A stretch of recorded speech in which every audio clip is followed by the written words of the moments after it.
चलिए sir class start करते हैं। बिस्मिल्लाहिर्रहमानिर्रहीम। जी सर, लेक्चर नंबर, जी भाई बताएंगे कौन सा होगा? 7 होना चाहिए। लेक्चर नंबर 7 सर हमारा फाइनेंशियल मैनेजमेंट, पुराने जमाने में इसको F9 कहा करते थे। और सर हम लोग पढ़े हैं वैक, weighted average cost of capital. और आज हमारे बल्कि अभी 15 से 20 मिनट के अंदर हमारे सारे कॉन्सेप्ट इसके खत्म हो जाएंगे। फिर हमें एक प्रैक्टिस करना बाकी है। ठीक हो गया सर? लास्ट क्लास में हम लोगों ने क्या पढ़ा था? जी जनाब, लास्ट क्लास के अंदर हम लोगों ने क्या पढ़ा था? सर लास्ट क्लास के अंदर हम लोगों ने सर कॉस्ट ऑफ डेट पढ़ा था। याद है भाई? सर लास्ट क्लास में हम लोगों ने कॉस्ट ऑफ डेट पढ़ा था। हमने बोला कॉस्ट ऑफ डेट आपके कितने किस्म के होते हैं? 3। कौन कौन से जनाब? इररिडीमेबल वाला कि सर आपको आपका प्रिंसिपल अमाउंट कभी वापस नहीं दिया जाएगा। कंपनी ने debenture, bond, loan note issue करके पैसे अरेंज किए और आपको आपके ओरिजिनल पैसे कभी वापस नहीं किए जाएंगे। हाँ, आपको हर साल इंटरेस्ट मिलता रहेगा, पहली बात। दूसरी बात कि जनाब आपने जो है वो डिबेंचर इशू किए और सर आपने जो पैसे लिए वो 3 साल, 5 साल, 7 साल, 6 साल के लिए लिए। हमने बोला सर इसके बाद आपको आपका प्रिंसिपल अमाउंट वापस कर दिया जाएगा। सर ये मेरे पास क्या होता है? रिडीमेबल। इसकी कॉस्ट ऑफ डेट कैसे निकालते हो? सर इसका कॉस्ट ऑफ डेट हम निकालते हैं IRR मेथड से। सीखा हम लोगों ने। और तीसरा मेरे पास कौन सा था सर? कन्वर्टेबल। कि मेरे पास डिबेंचर होल्डर के पास ऑप्शन है कि चाहे वो शेयर्स ले लें, चाहे वो कैश ले लें। ऐसा ही है। चले सर, आज हम लोग एक और कॉन्सेप्ट डिस्कस करने चल रहे हैं sir, cost of preference share. आसान, इंतहाई आसान। Sir cost of preference share, इसको हम लोगों ने शॉर्टकट में सीखा था KP। कुछ भी बोल सकते हैं, लेकिन यहां पे हम लोग क्या बोला करेंगे? KP करके कहा करेंगे, cost of preference share. Sir होता क्या है? हमने बोला सर आपने पब्लिक से पैसे लिए और उनको प्रेफरेंस शेयर दे दिया। हमने बोला सर आपको डिविडेंड दिया जाएगा। इस पे डिविडेंड दिया जाता है। सर मेरी कॉस्ट क्या है? मेरी कॉस्ट है सर डिविडेंड। मानते? मेरी कॉस्ट क्या है सर? डिविडेंड, जिसको हम लोग क्या बोलेंगे? Cost of preference share. अच्छा जी, हमने बोला सर ये जो डिविडेंड है, ये जो कॉस्ट है प्रेफरेंस शेयर की, सब प्रेफरेंस शेयर भी हमारे पास 3 किस्म के होते हैं। एक कौन सा सर? इररिडीमेबल। क्या मतलब सर? आपको सारी जिंदगी डिविडेंड मिलता रहेगा, आपका प्रिंसिपल अमाउंट वापस नहीं किया जाएगा। अगर आपको प्रिंसिपल अमाउंट चाहिए अपना, तो हमारे पास नहीं आना, मार्केट में जाके उसको बेच देना। ये हमारे पास क्या होता है सर? इररिडीमेबल। मानते हैं? सर मुझे बताइए, प्रेफरेंस जो डिविडेंड होता है सर, जो प्रेफरेंस डिविडेंड होता है उसकी अकाउंटिंग ट्रीटमेंट क्या होती है? हमने बोला सर वो डिविडेंड होता है वो इक्विटी में से माइनस हो रहा होता है, पीएनएल में तो नहीं आता। तो इसका मतलब सर उस पर टैक्स सेविंग भी नहीं होती। इसका मतलब कि उस पर टैक्स सेविंग नहीं होती। सर डिविडेंड है, उसके ऊपर इस पे टैक्स सेविंग नहीं होती। सर कैसे कैलकुलेट करेंगे? जैसे कॉस्ट ऑफ डेट कैलकुलेट किया था सर, इस पे टैक्स सेविंग नहीं है, तो क्या मैं KP1 - T लिखूं? नहीं सर, ये नहीं लिखेंगे। क्यों? इस पे टैक्स सेविंग ही नहीं है। तो सीधा मैं क्या लिखूंगा? Cost of preference. जैसे मैं कॉस्ट ऑफ इक्विटी में लिखता था सर, डिविडेंड पे क्या टैक्स सेविंग होती है? नहीं होती सर, नहीं होती। लॉजिक क्लियर हो रही है? इस तरह इसको ये लिखा जाएगा। सर वहां पे आप डेट में क्या लिखते थे? इंटरेस्ट। यहां आप क्या लिखेंगे? डिविडेंड। सर कौन सा वाला डिविडेंड? Preference dividend. वहां आप क्या करते थे? डिविडेंड। सर वहां आप क्या करते थे? वहां आप करते थे 1 - टैक्स रेट। क्यों?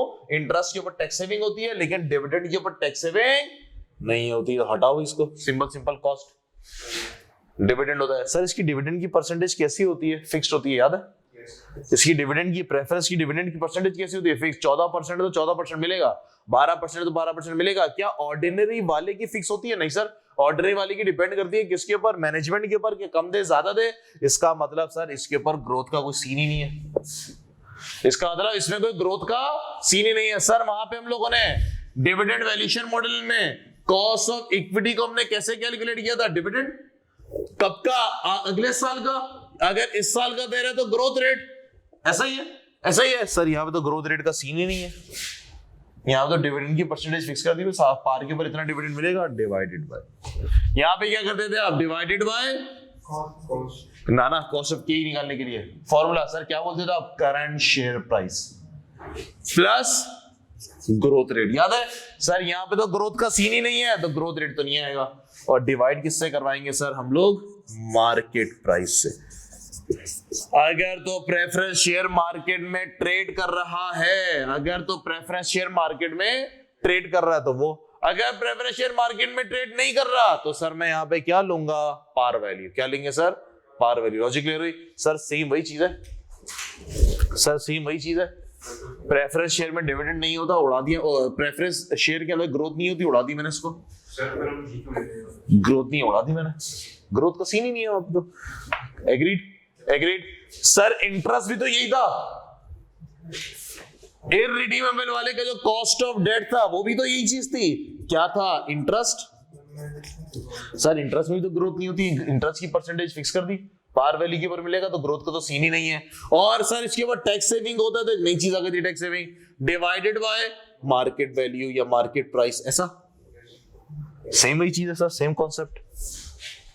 एग्री करते हैं? फिट है, एक ही चीज है, एक ही चीज है। आगे बढ़े सर, आगे बढ़े।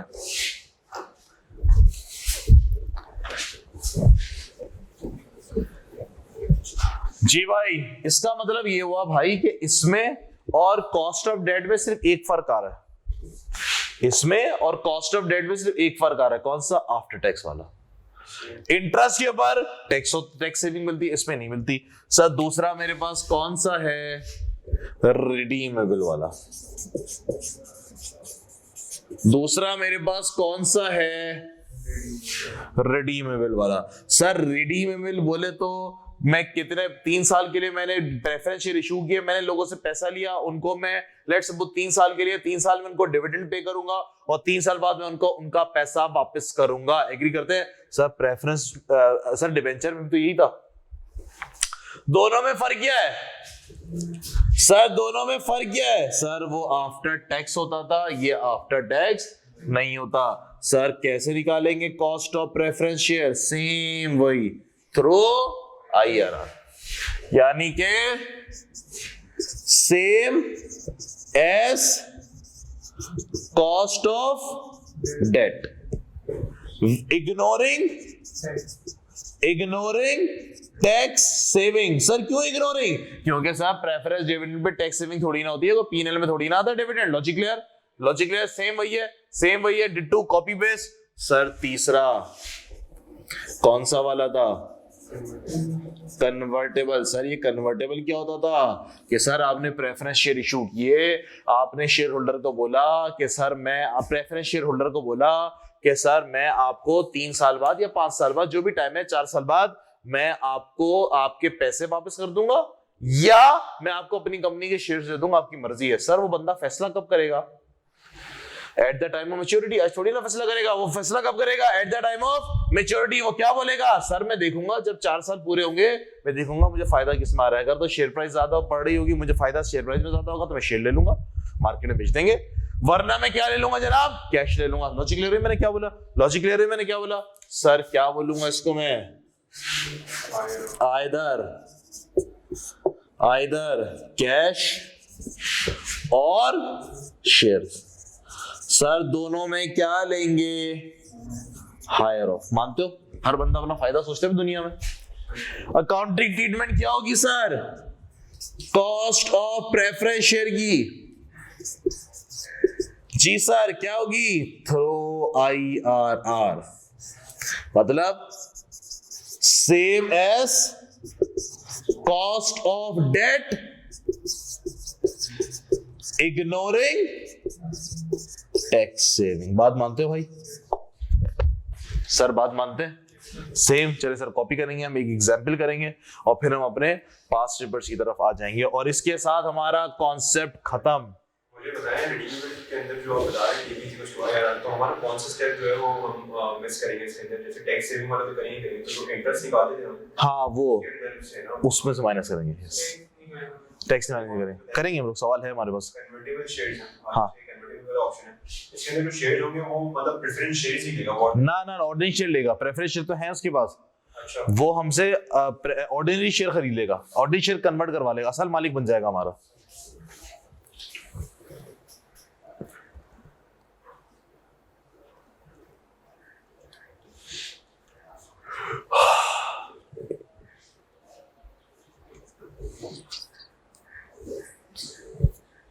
सर प्रेफरेंस शेयर मार्केट में ट्रेड होते हैं या नहीं?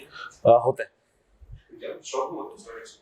हमारे यहाँ शायद एक आध कंपनी है, सबके नहीं है।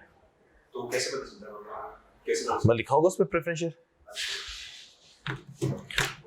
दो डिफरेंट नाम से लिखा होता है, नॉन क्यूमुलेटिव इस तरह करके हैं। फौजी फूड्स की हैं, अच्छा, फौजी फूड्स की हैं, ट्रेड होता है। फौजी फर्टिलाइजर बिन कासिम की भी ट्रेड होता है। और एक शेयर प्राइस कितनी? यार ये पार वाली 10 रुपए पे करते हैं और इतनी होती है, 11 चली जाती है। अगर उस पर इंटरेस्ट रेट से वो उन्होंने डिविडेंड दिया हुआ है 8% का, और अभी मार्केट में स्ट्रेट जो सूद चल रहा है वो 14% चल रहा है, मतलब म्यूचुअल फंड में पैसा रखा होगा 14% मिलेगा, तो उन प्रेफरेंस शेयर को पूछता भी नहीं है। 7-8 रुपए का ट्रेड हो रहा है। फिर वो 7-8 रुपए का क्यों कर रहा है? अगर मैं 7 रुपए का खरीदूंगा तो मैंने 7 रुपए का खरीदा, मुझे इंटरेस्ट कितना मिलेगा? 8%, तो अफेक्टिवली डिवाइड करूंगा तो मुझे कितना पड़ जाएगा? अभी 13-14%। चले सर, आप लोग के पास एक अदर सवाल है सर जो मैंने हैंड आउट दिया था। सर इसमें जो मैंने हैंड आउट दिया था sir, question number 17, sir question number 17 जी सर, क्वेश्चन नंबर 17 सर, ये 19 सवाल सारे कॉन्सेप्ट के हैं। ये 19 सवाल हमारे पास सारे कॉन्सेप्ट के हैं। क्वेश्चन नंबर 19 चले सर, सॉरी 17, सॉरी सर, क्या फरमा रहे हैं 17 में? Calculate the cost of preference share. Sir आपने केपी कैलकुलेट करना है, cost of preference share. P Limited has issued 1000 preference share, 5% preference share। Sir इसका मतलब है डिविडेंड कितना मिलेगा? 5%। Face value of preference share कितनी है sir? $10 each. Current market price of preference share, sir current market price market में कितने का चल रहा है? 10.4 का, और टैक्स रेट है सर मेरे पास 30%। सर क्या इन्होंने बोला कि हम 3 साल में रिडीम कराएंगे, 4 साल में रिडीम कराएंगे? नहीं सर, इसका मतलब ये कौन सा वाला है? इररिडीमेबल वाला। सर इररिडीमेबल वाले का कॉस्ट ऑफ प्रेफरेंस शेयर कैसे कैलकुलेट किया जाएगा? 2 सेकंड के अंदर। प्रेफरेंस डिविडेंड इसको आफ्टर टैक्स नहीं किया जाएगा, डिवाइडेड बाय मार्केट प्राइस। जी सर, पार वैल्यू कितनी? सर हमेशा डिविडेंड इंटरेस्ट वगैरह पार वैल्यू पे दिया जाता है। फेस वैल्यू कितनी है? $110 मल्टीप्लाई बाय 5%। सर कितना हो गया? मेरे ख्याल से 0.5 डिवाइडेड बाय मार्केट में कितने का चल रहा है? 10.4 का, और परसेंटेज के लिए मल्टीप्लाई बाय 100 कितना? 4.8 सॉरी 4.8%। फिट हो गया। सर वैसे मेरा एक सवाल है, मार्केट में महंगा क्यों हो गया? सवाल है, थ्योरी आई। सर क्यों मार्केट में महंगा हुआ? मतलब फेस वैल्यू इसकी 10 है और लोग इसको एक 10.4 का खरीदो फरोख्त कर रहे हैं। सर वजह क्यों महंगा? लोग खरीद क्यों रहे हैं? बेच रहा है, खरीद रहे हैं जब ही तो बेच रहा है बंदा, खरीद रहे हैं जब ही तो बेच रहा है। क्यों बेच रहा है भाई? क्योंकि उसको डिविडेंड जो मिलेगा सर वो तो उसको ये मिलेगा। यस कम हो सर, हो सर हमें कितना मिल रहा है डिविडेंड का रेट? इसका मतलब मार्केट में जो और प्रेफरेंस शेयर मिल रहे हैं वो हमें इन डिविडेंड का रेट इस 5% से कम दे रहे होंगे। एग्री करते हो? एग्री करते हो सर? कितना कम दे रहे होंगे? लॉजिक सुनना, कितना कम दे रहे होंगे? सर ये कितना दे रहा है? 5। बाकी वाले कितना दे रहे होंगे? 4.8%। मैंने बोला सर ये जो दूसरा प्रेफरेंस डिविडेंड है वो कितना तुम्हें इंटरेस्ट दे रहा है, कितना डिविडेंड दे रहा है 4.8, मेरा वाला कितना दे रहा है 5%। सर मैं 10 का तो नहीं बेचूंगा, अगर मैं 10 का बेचूंगा तो सामने वाले को 5% का प्रॉफिट होगा, मैं थोड़ा सा महंगा बेचूंगा कि अब सामने वालों को भी उतने का ही पड़े जितना दूसरे का मिल रहा है। बात समझ में आ रही है मैंने क्या बोला, बात समझ में मैंने क्या बोला, क्लियर हुई बात, लॉजिक क्लियर। सर ये थ्योरी में आएगा और अभी पास्ट पेपर करेंगे तो उसमें आना शुरू हो जाएंगी थ्योरी। चले सर अगला सवाल, क्वेश्चन नंबर 18। सर क्या फरमाने क्वेश्चन नंबर 18 में, Q limited has issued 1004% preference share at 9.8 having a face value of $10 each will be redeemed in 5 years time। Sir कितने साल में रिडीम हो जाएगा, 5 साल के अंदर। सर कितने पे रिडीम होगा, 10.8 पर। सर ये पर प्रेफरेंस शेयर कर लें, पर डिवेंचर नहीं है ये, पर प्रेफरेंस शेयर, पर प्रेफरेंस शेयर। टैक्स रेट है मेरे पास 29% और सर आपने कॉस्ट ऑफ प्रेफरेंस शेयर निकालना है। सर ये रिडीमेबल है कि इररिडीमेबल, सर ये रिडीमेबल है, इसका मतलब है मुझे इसको इंटरपोलेशन आईआरआर तरीके से करना पड़ेगा। सर आईआरआर तरीके से हम लोग कैसे करते थे, आइए समझते हैं।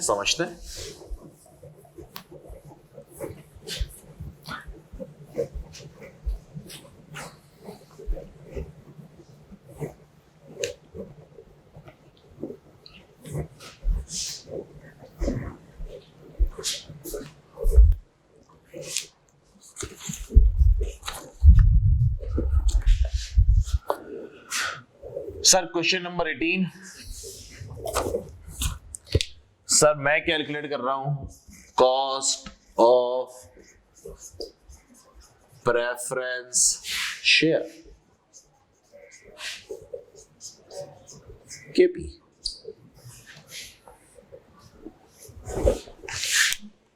कैसे, यहां हम लिखेंगे सर एयर, यहां हम लिखेंगे सर डिविडेंड। सर कौन सा वाला dividend, preference dividend, preference dividend, या इसको आप लिख दो कैश फ्लो।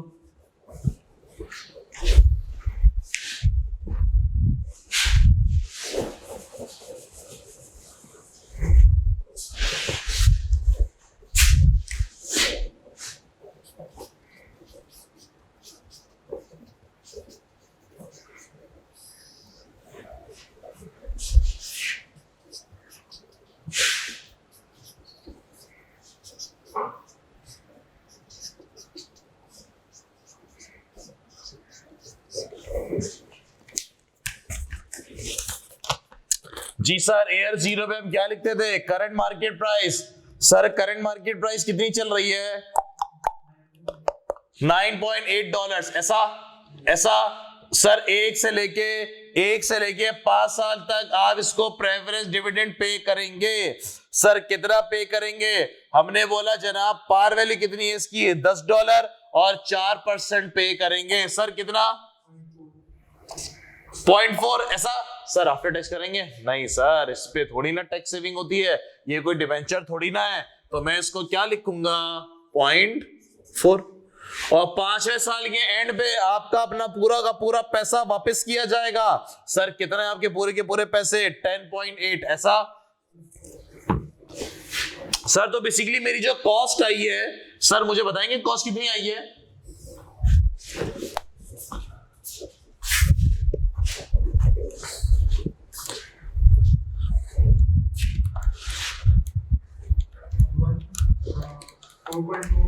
$1.14 कॉस्ट है 4 साल की। लेकिन सर हमें ये नहीं चाहिए, हमें क्या चाहिए होती है, प्रेजेंट वैल्यू। सर क्या करेंगे हम लोग प्रेजेंट वैल्यू निकालने के लिए, बिल्कुल सर हमें 2 परसेंटेजेस चाहिए, 2 एनपीवी चाहिए। किस किस परसेंटेज स्टेज पे कर रहे हैं सर, सर हमने आपको क्या बोला, ये कितना 4 है, एक इससे कम ले लो एक इससे ऊपर ले लो, कितने पे ले लो, 2 पे और 6 पे, 2 और 6 पे। चले sir cost of preference share a percentage plus A divided by E minus B multiply by B percentage minus A percentage। A percentage sir कौन कौन से लिए आपने, 2%,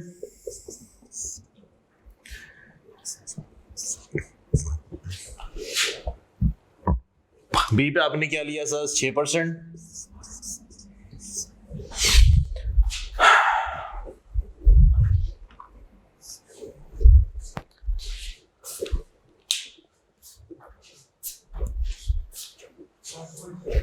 कितना?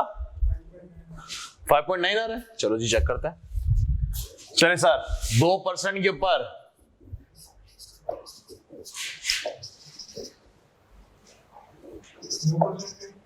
जी एनईटी फैक्टर कितना? 2% पे तुमने किस पे किया? 4 मल्टीप्लाई भी करते हैं 0.4 से 1.889 कर दूं? चले सर ये बताइए 0.906 मल्टीप्लाई मार दें 9.789 कर लेते हैं। ठीक है जी, तो सर नेट करें कितना?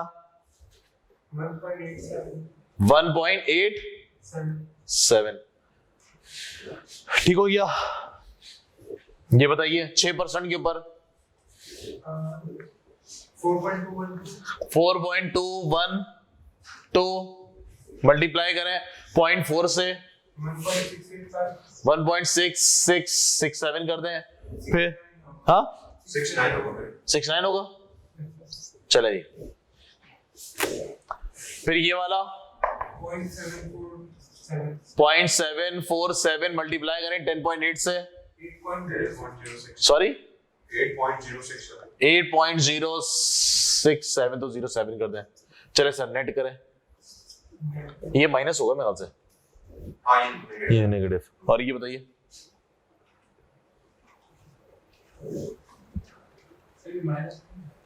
ये माइनस नहीं है,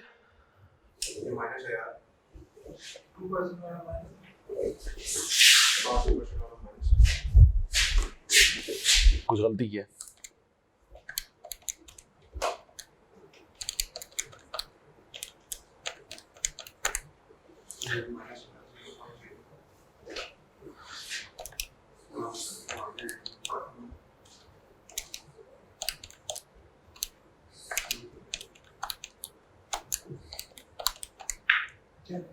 ये प्लस आ रहा है यार, ये प्लस आ रहा है, कैसे हो सकता है? पता नहीं, ये ज्यादा आ रहा है, ये तो 9.8 है सिर्फ।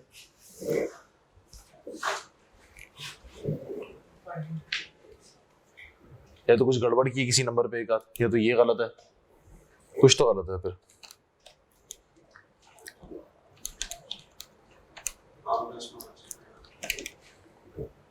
और ये माइनस 0.047, ये माइनस क्या है? 0.047। 0.047।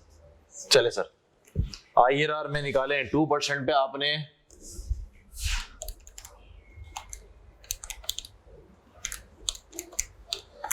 सही है -0.04। ठीक है, चले सर ए का मतलब मैंने क्या लिया था भाई 2%, तो इस पे वैल्यू 1.88 उसके बाद बी में मैंने लिया था 6%, फॉर्मूले का माइनस मतलब -0.04। चले sir cost of preference share कितना आ गया? कितना भाई? 5.9%।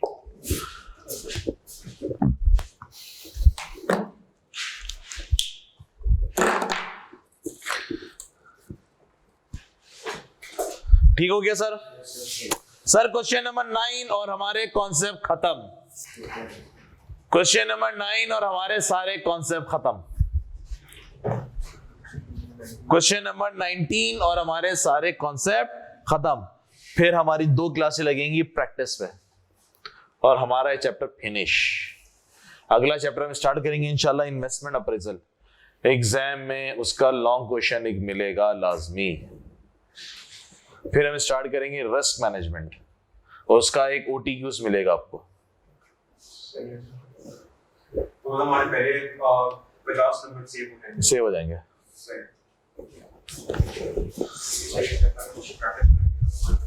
बस ये 19 जो सवाल है ना, ये पूरे कॉन्सेप्ट है, तो आपका बैक पूरा हो गया। बाकी तो प्रैक्टिस चलेगी। आपको नेक्स्ट क्लास के अंदर पूरा बंच दे दूंगा, जिस तरह F5 में करवाया ना स्टेपल करा के, ताकि वो लॉक हो जाए आपका hand out. R Limited has issued 5%, 7% convertible preference share at 10.2 having a face value of 10 which will be redeemed in 5 years time at 5% premium or convert into 2 shares of each preference share। जी sir, तो मेरे पास ये concept कौन सा वाला है? Convertible वाला, कन्वर्टेबल वाला। चले सर, AR0 पे करंट मार्केट प्राइस, करंट ये डिवेंचर कितने का चल रहा है?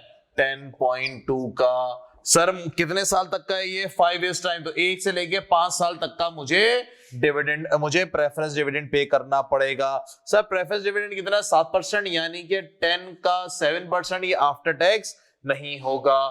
सर कितना हो जाएगा? मेरे ख्याल से 0.7।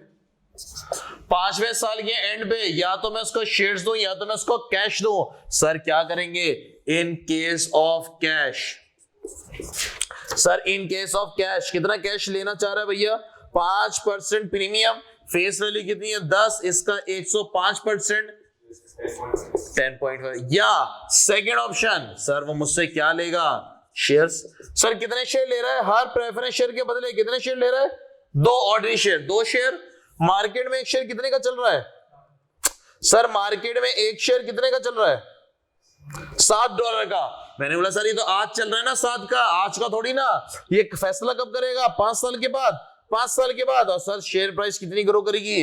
5%। इसका मतलब है 1.05 की पावर 5। मानते?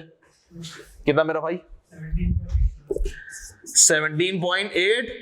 Sir debenture preference share holder क्या करेगा? जिसमें उसको सबसे ज्यादा फायदा है, मतलब हायर ऑफ 17.87। 17.87। चले सर डन। कितना? 7.2। चलो चेक करते हैं, वेस भी कर ले। 1 मिनट 2 मिनट और देते हैं। कंटिन्यू करें? चलो भाई, चलो भाई इस्माइल मुझे सॉल्व कराओ। चले सर, इस पे आपने डिस्काउंट फैक्टर लगाया होगा। कैसे? 1 - 1 + आई कितना मेरे पास की पावर कितना? 5 साल था? 7 साल है? 5 साल है। डिवाइडेड बाय 0.05 कितना सर?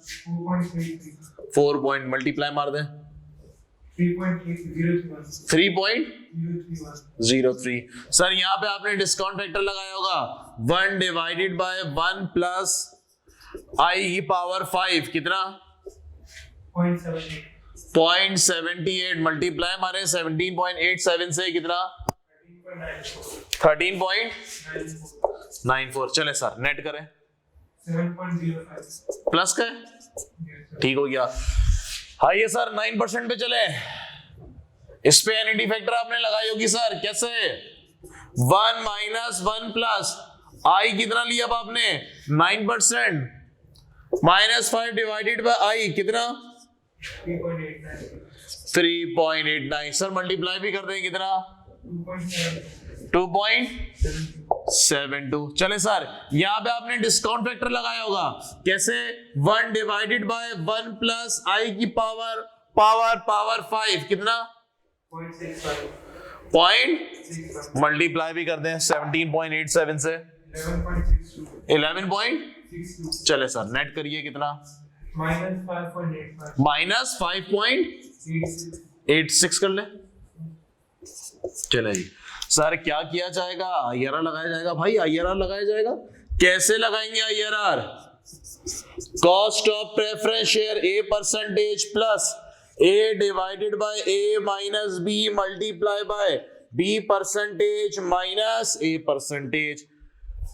बताइए सर, इसको मैं ले लूं 5% प्लस 7.05 फॉर्मूले का माइनस, और ये माइनस माइनस प्लस कितना? 5.86 मल्टीप्लाई बाय 9% माइनस 5%। चलें सर आंसर बताएंगे मुझको कितना? 7.2%। बेहतरीन हो गया सर। इस सवाल के साथ हमारे कॉन्सेप्ट खत्म, वैक के कॉन्सेप्ट खत्म। अब हमने करनी है प्रैक्टिस।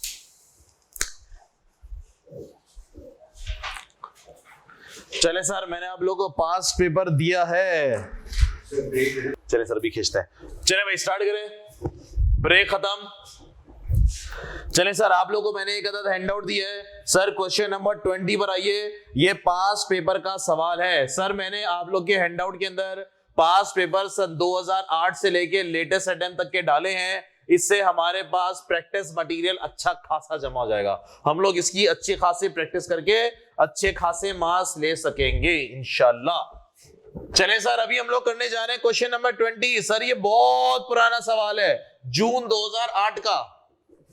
सर इतना पुराना सवाल क्यों करवा रहे हैं? सब सवाल नहीं कराएंगे क्या?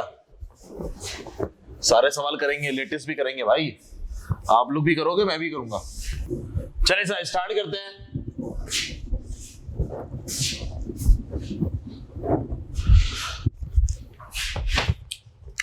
जी सर, क्वेश्चन नंबर 20 ये आया था जनाब, बहुत पुराना 2008 का सवाल और एग्जाम का क्वेश्चन नंबर 1। सर सबसे पहले हम लोग रिक्वायरमेंट को असेस कर लेते हैं। सर सवाल सॉल्व करने से पहले हम लोग रिक्वायरमेंट को असेस करेंगे। रिक्वायरमेंट में क्या है? Calculate market value weighted average cost of capital. Sir market value को अंडरलाइन करें, मार्केट वैल्यू को अंडरलाइन करें। इन्होंने बोला market value weighted average cost of capital requirement बढ़ाओ। सर अगर ये नहीं बोलता ना तब भी मैं मार्केट वैल्यू पे ही निकालता।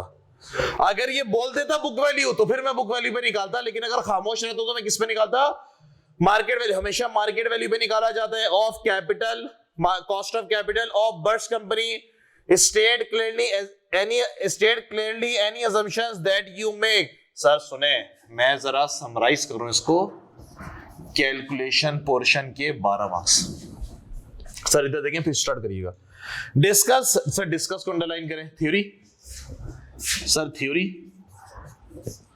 Discuss the circumstances under which weighted average cost of capital can be used in investment appraisal. Sir discuss बोले तो 6 मार्क्स। डिस्कस, फिर डिस्कस करें whether the dividend growth model or capital asset pricing model offer the better estimates of the cost of equity। 7 marks. 6 से 12 13। जी sir, ज्यादा weightage किसकी है? Theory की। ज्यादा वेटेज है सर थ्योरी की। पूरा ACCS पे डिजाइन है। तो मेरे भाई हम सब हैं पाकिस्तानी, देसी। हम लोगों ने इंग्लिश पढ़ी हुई है तो अपने को राइटिंग भी करनी है, वरना पर्चा थोड़ा मुश्किल हो जाएगा। चले सर स्टार्ट करेंगे अब सवाल। सबसे पहले कैलकुलेशन करते हैं, फिर अंग्रेजी लिखेंगे। चले सर, रिक्वायरमेंट नंबर ए, मैं वैग कैलकुलेट करने चला। क्या फरमा रहे हैं? Birds company wish to calculate its weighted average cost of capital and the following information relate to the company at the current time. Sir क्या क्या दिख रहा है मुझको? Number of ordinary shares, book value of convertible debt, book value of bank loan. Sir अच्छा, मुझे यहाँ पे फाइनेंसिंग के, सर मुझे वैग निकालने के लिए 6 चीजें चाहिए होती है। मानते हो? मानते हो? सर मुझे यहाँ पे इन्होंने क्या बताया? सर आपने फाइनेंसिंग 3 जगहों से की हुई है। एक इक्विटी से, जिसको आप लोग क्या बोलोगे? Cost of equity. मानते हो? मानते हो? एक सर आपने 2 लोन लिए हुए, 2 लोन लिए हुए। एक को मैं बोलूंगा KD 1 - T। सर इसको मैं बोल दूं, ये कौन सा वाला है? कन्वर्टेबल वाला। अलग अलग निकाला जाएगा, जाहिर सी बात है। एक और है मेरे पास कॉस्ट ऑफ डेट। सर ये कौन सा वाला है? बैंक लोन वाला। 2 किस्म के लोन है भाई, तो क्या हुआ है? 36 किस्म क्यों? इसके बाद सर मुझे क्या चाहिए होगा? Market value of equity, market value of debt. Sir debt भी 2 है। कौन से वाले? सर अलग अलग। एक कन्वर्टेबल और मार्केट वैल्यू ऑफ डेट कौन सा वाला? बैंक लोन वाला। 36 किस्म की लोन ले लो भाई। अपने को ये चीजें चाहिए। चले सर आगे। सर बुक वैल्यू दे रहा है, मुझको बुक वैल्यू नहीं चाहिए होती है। मुझको क्या चाहिए होती है? Market value. Market price of ordinary share. Sir ordinary share की मार्केट प्राइस कितनी चल रही है? सर 5.5 पर share. Market value of convertible bond कितनी चल रही है? 10711। Equity beta of birds company कितना है? सर मेरे पास 1.2। Risk free rate of return कितना है मेरे पास? 4.7। इक्विटी रिस्क प्रीमियम कितना है? 6.5। टैक्स रेट कितना है मेरे पास? 30%। Birds company expect share price to raise in the future. Sir underline करें, share price to raise. Dividend नहीं, क्या बढ़ेगी sir? Share price to raise in the future at an average rate of 6% per year. Sir हर साल share price कितनी बढ़ेगी? 6%। The convertible debt can be redeem, the convertible debt can be redeem at par in 8 years time और converted in 6 times. Sir या तो आप इसको redeem करा लो 8 साल के अंदर, या तो आप 6 साल के अंदर शेयर्स करवा लो और एक बॉन्ड के बदले आपको कितने शेयर्स मिलेंगे? 15 शेयर। सर हम किस पे वर्किंग करेंगे? जो ज्यादा होगा। हम किस पे वर्किंग करेंगे सर? जो ज्यादा होगा। सर ये सारी चीजें निकालनी है, मिसिंग, एक एक करके निकालें, एक एक करके निकालें। सर सबसे पहले हम क्या निकालने चलेंगे? Cost of equity. सर केई, भैया केई निकालने के 2 तरीके याद है? एक सीएपीएम, दूसरा डिविडेंड। सर डिविडेंड का अंग्रेजी है कुछ यहाँ पे? डिविडेंड का तो कुछ भी नहीं है, नामो निशान नहीं है। सर क्या इक्विटी बीटा शीटा की कहानी है? यस। तो कौन सा मॉडल लगेगा? सीएपीएम। भैया सीएपीएम किसको बताता था? वो बोलता था कि सर मुझे रिटर्न चाहिए, मुझको रिटर्न चाहिए। शेयर होल्डर बोलता था रिस्क फ्री रेट से ज्यादा, ऐसा, और रिस्क फ्री रेट से ज्यादा मैं आपकी कंपनी में रिस्क ले रहा हूं। सर कौन सा रिस्क ले रहा हूं? बिजनेस रिस्क भी ले रहा हूं और फाइनेंशियल रिस्क भी ले रहा हूं। यानी कि यहां पे क्या लेते थे हम लोग? Equity beta. मानते हो? इक्विटी बीटा का मतलब फाइनेंशियल रिस्क और बिजनेस रिस्क दोनों। एसेट बीटा का मतलब सिर्फ और सिर्फ बिजनेस कारोबार का रिस्क। चले भैया रिस्क फ्री रेट। सर मुझे रिस्क फ्री रेट कितना है? 4.7% plus equity risk premium. Sir इन दोनों को माइनस करके दे रहा है 6.5%। सर इक्विटी बीटा कितना? सर कारोबार चेंज तो नहीं कर रहे, किसी दूसरे सेक्टर में तो जाना नहीं चाह रहे, नहीं, सीधा सीधा कितना सर? 12.5%। मानते हो भाई? सर मार्क्स आना शुरू हो गए, मार्क्स आना शुरू हो गए। अब बताता हूं, मार्किंग स्कीम है मेरे पास। सर मार्क्स आना शुरू हो गए, ये आपको लॉन्ग क्वेश्चन में मिलेंगे ऐसे सवाल। सेट हो गया? चलें सर आगे। सर बैंक लोन, मेरे भाई बैंक लोन करें। सर बैंक लोन पे सूद कितना है?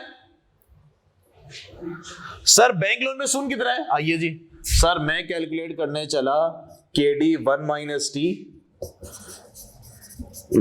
बैंक लोन वाला। सर मार्केट में ट्रेड होता बैंक लोन? नहीं सर, नहीं सर, बैंक लोन मार्केट में ट्रेड तो नहीं होता।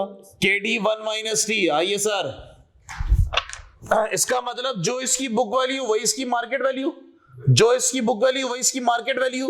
बुक वैल्यू कितनी है जनाब? 2 मिलियन। जो बुक वैल्यू वही मार्केट वैल्यू। हम लोगों ने इसका फॉर्मूला पढ़ा था ना सर, क्या पढ़ा था इसका फॉर्मूला? सर ये रिडीम होगा? यस रिडीम होगा। बैंक लोन तो रिडीम होता है। सर कितने सालों में? कुछ भी नहीं पता, बैंक लोन के बारे में कुछ भी नहीं पता। तो सर हम इसको कैसे सॉल्व करेंगे? इररिडीम के तरीके से।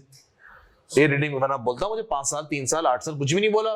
इसका मतलब सर हम किसको कैसे ट्रीट करेंगे? इररिडीम के तरीके से। सर कैसे कैलकुलेट करते थे? Interest after tax divided by market value. Sir ये बैंक लोन मार्केट में थोड़ी ना ट्रेड होता है, तो सर मैं मार्केट वैल्यू की जगह पे क्या लिखूंगा? Book value. क्या लिखेंगे सर? Book value. आइए सर, आइए चले भैया। 2 मिलियन का इंटरेस्ट कितना लगेगा इसके ऊपर? बैंक लोन पे 8%। 1 माइनस सर टैक्स रेट कितना? टैक्स रेट कितना? 30% डिवाइडेड बाय मार्केट वैल्यू या बुक वैल्यू। मानते हो? कितना सर? सर टोटल बताओ। आंसर बता दो। आंसर 5.6%।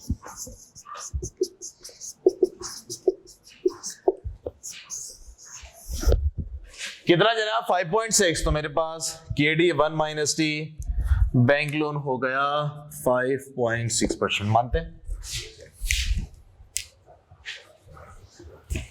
सर इसको मैं एक और तरीके से सॉल्व कर सकता था, पता है कैसे? देखिए देखिए। और sir market value book value same है, रिडीम भी नहीं हो रहा। ये 2 मिलियन, ये 2 मिलियन कैंसिल, मैथमेटिक्स। अगर तो market value book value same है और ये इररिडीमेबल है सर, ये और ये कैंसिल हो जाएगा, कैंसिल। इंटरेस्ट रेट कितना है? 8%। इसको मैं क्या कर दूंगा? After tax. तब भी मेरे पास क्या बन जाएगा? लेकिन शर्त ऐसी है। सर शर्त क्या है? मार्केट वैल्यू और बुक वैल्यू दोनों कैसी हो? सेम। जब भी तो कैंसिल होगा ना, मैथ्स। और इररिडीमेबल। चले सर आगे बढ़ेंगे। सर केडी 1 माइनस टी कौन सा वाला? कन्वर्टेबल वाला। Yes boss. Air, cash flows, discount factor, present value, discount factor, present value. ऐसा है, ऐसा है सर। एयर 0 पे आप क्या लेंगे? करंट मार्केट में ये कन्वर्टेबल डिवेंचर कितने का ट्रेड हो रहा है? सर मुझको दिख गया कितने का, 107.11। ऐसा ऐसा सर। इन्होंने बोला कि जनाब या तो आप 8 ईयर्स में, कितने साल में मेरा भाई? 8 ईयर्स में आप क्या कर लें इसको, कन्वर्ट करवा लें। कितने पे? पार पे। पार कितने भैया? 100। यानी कि आपको एक डिबेंचर के कितने मिलेंगे? 100। ये आप शेयर्स ले लें। सर क्या करें देख लेते हैं अभी। पहला ऑप्शन कैश, कितना लेंगे सर? पार। बोले तो $100। या तो हम उससे क्या ले लें सर? शेयर्स ले लें। कितने share? 15 share multiply by market में एक शेयर कितने का चल रहा है? 5.5। आज और कितने साल बाद कन्वर्ट होगा भाई ये? 6 ईयर्स, मतलब पावर 6। कितना ग्रो होगा शेयर प्राइस? 6%। 1.06। Answer please.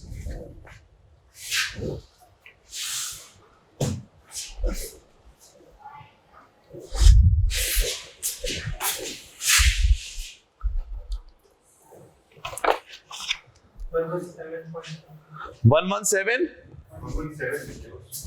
लिख दो। छोड़े 117 लिख दो। जी सर ज्यादा क्या? हम भी कहां जाएंगे? शेयर लेंगे। डर हो गया? लॉक कर दी फिगर। सर कितने साल में शेयर? 8 साल या 6 साल? 6 साल। सुनिएगा, 1 से लेके 6 साल तक इंटरेस्ट देंगे हम लोग, और 6ठे साल में हम लोग शेयर्स कन्वर्ट करवा लेंगे 117। सर इंटरेस्ट कितना? पार वैल्यू कितनी है? 100। और इंटरेस्ट रेट कितना है? 7%। कितना हुआ सर? 7। सर ये कन्वर्टेबल है, इसका मतलब टैक्स सेविंग भी होगी आफ्टर टैक्स। कितना है मेरे पास? 30%। जी मेरा भाई। Yes boss. 4.9। जी सर। सर डिस्काउंट करेंगे किस किस परसेंट पे करोगे? 5 और 9 पे करना चाह रहे हैं? ठीक हो गया, 5 और 9। चलें सर, थोड़ी सी इसमें ना मेहनत करनी पड़ जाती है, लेकिन ना इसके मार्क्स होते हैं।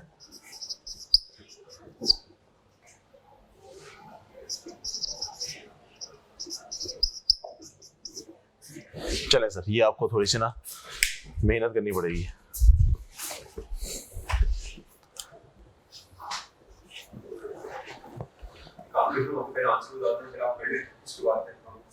सही है, बताओ,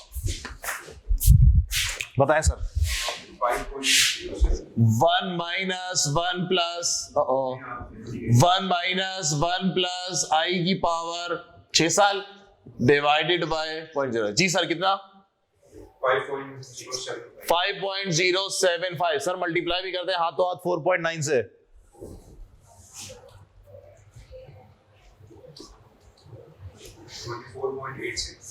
24.8। चले सर नेक्स्ट।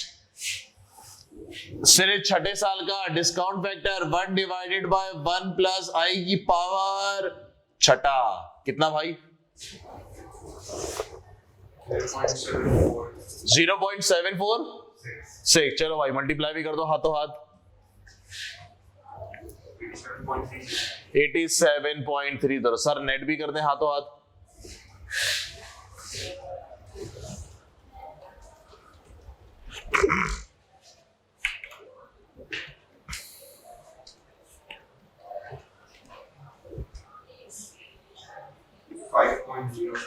$5.0 प्लस का माइनस का?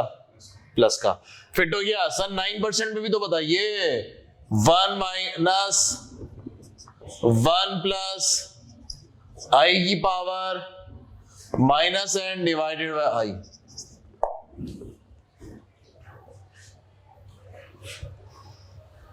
4.4. 4.49 मल्टीप्लाई मार दें 4.9 से 40.4. 40 पॉइंट फिट हो गया। चले सर ये बताइए, नहीं सर, ये 40.4 को नाम है। मिटा दे कितना आ रहा? 40 22 आ रहा है। 22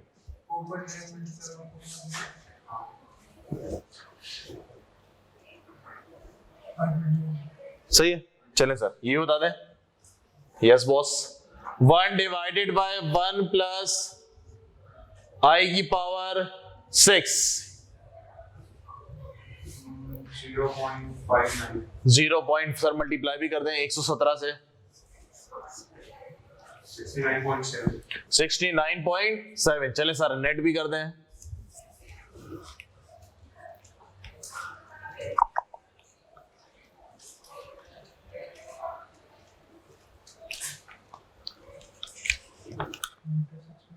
कितना sir?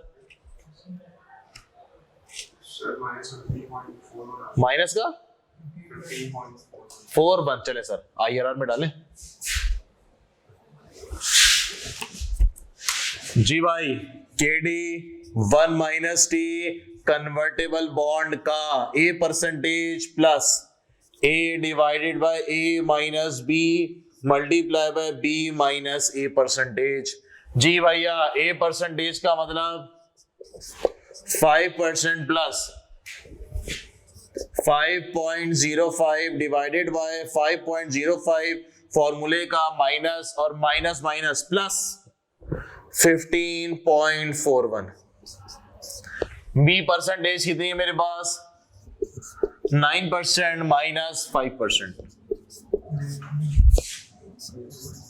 KD 1 minus T convertible bond का जी भाई लो कितना? 5.98 सही है। 6% दिया हुआ सोल्यूशन में। खैर सट है 5.98 6% का की बात है। आगे sir market value of equity बिल्कुल पता है सर मुझको। नंबर ऑफ शेयर्स कितने हैं सर? 20 मिलियन शेयर्स मल्टीप्लाई पे आज एक शेयर कितने का है 5.50. सर? मुझे एक्स डिविडेंड चाहिए होता है, याद है ना मेरी बातें? Yes sir. ये एक्स ही है बिल्कुल सर, एक्स ही है। कम हमको तो नाम ही सी कर रही है। डॉलर एक शेयर है 5.5 का मेरा भाई, कितना हो गया? मल्टीप्लाई मार दे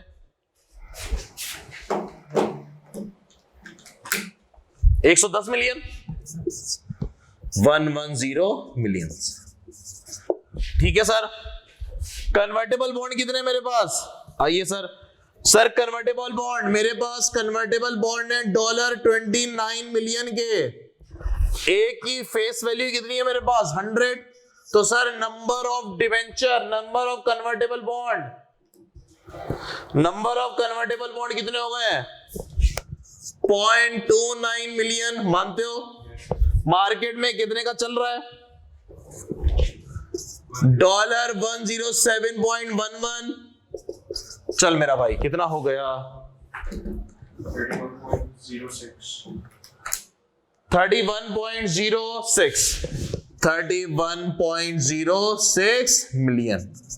सर मानते हैं? Sir market value of bank loan, sir bank तो मार्केट में ट्रेड ही नहीं होता, तो जो बुक वैल्यू है वही मार्केट वैल्यू। मानते हैं सर? मानते हैं? क्या हम वैग निकाल पाएंगे? सर क्या हम वैग निकाल पाएंगे? वैग का फॉर्मूला आप लोग को पता होना चाहिए, cost of equity multiply by market value of equity plus cost of debt after tax. दो है भैया, दो। ये कौन सा वाला ले लेता हूं मैं? सर ये मैं ले लेता हूं बैंक लोन वाला, प्लस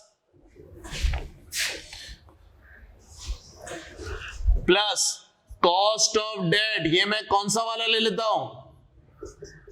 डिवेंचर वाला। ऐसा divided by market value of equity, market value of debt. दो है भैया, दो, बैंक लोन वाला और डिवेंचर वाला। फिट है? फिट है। आइए सर सॉल्व करते हैं। कितना बना? के ही कितना मेरे पास? 12.5% multiply by market value of equity कितनी 110 मिलियन मानते हैं, multiply by cost of debt. Sir कौन सा वाला, कन्वर्टेबल वाला ले लो 5.98%, तो मार्केट वैल्यू भी कौन सी लूंगा, कन्वर्टेबल वाली 31.06 प्लस बैंक लोन कितना है sir 5.6% multiply by market value of bank. Bank तो मार्केट में ट्रेड ही नहीं होता, तो सर बुक वैल्यू लेंगे, जाहिर सी बात है यही मार्केट वैल्यू यही बुक वैल्यू। 110 प्लस 31.06 और प्लस 2। भैया मुझको वैग बता दो, सर मुझको वैग बता दें।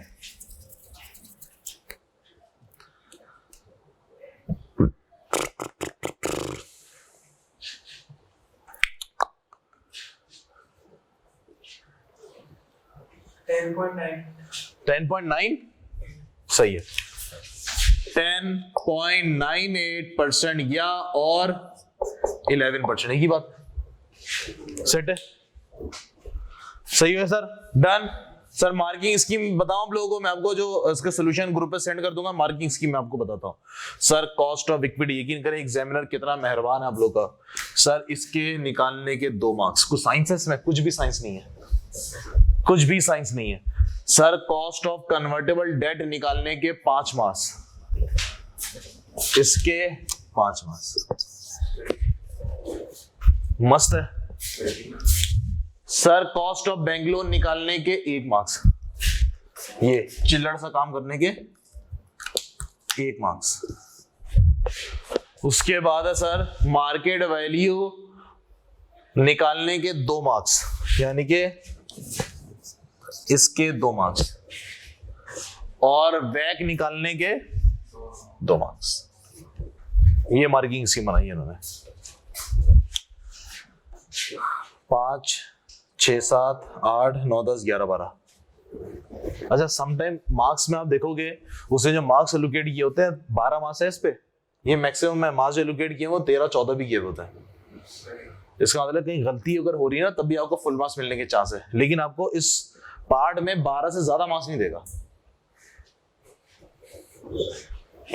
सर एक बात है, जो बैक का क्वेश्चन है वो हमारे पास सेक्शन बी में कंफर्म आ गया, सेक्शन सी में लॉन्ग में एमसीक्यू से होंगे, इसके सेक्शन सी में होगा, कंफर्म तो नहीं है इसका, कंफर्म नहीं, लेकिन आता है। इसके बगैर सवाल नहीं बनता, पेपर नहीं बनता इसके बगैर। एमसीक्यू में तो बहुत मिलेंगे आपको। डन है, चलें सर इसको स्पीड में जरा कॉपी मारिएगा, मुझे इसका एक सवाल और कराना है, थ्योरी डिस्कस करेंगे और फिर मैं इसका एक और सवाल कराना चाह रहा हूँ। थ्योरी नेक्स्ट क्लास में करें, अभी कर लेते हैं, ताकि मैं आपको पॉइंट बता दूं, बुलेट बता दूं, फिर आप वो लिख लीजिएगा, फिर मुझे ना लिख के व्हाट्सएप कर देना, ताकि है ना उसको मैं गो थ्रू कर लूं। चले सर हमने ये मार्क्स ले लिया, चलो भाई थ्योरी के मार्क्स लेने चलते हैं। सर ये थ्योरी आपने ड्राफ्ट करनी है, तो इसके लिए जगह छोड़िएगा, सही है। हम लोग यहाँ पे बुलेट डिस्कस करते हैं, लेकिन आप लोग इसकी अंग्रेजी लिखेंगे।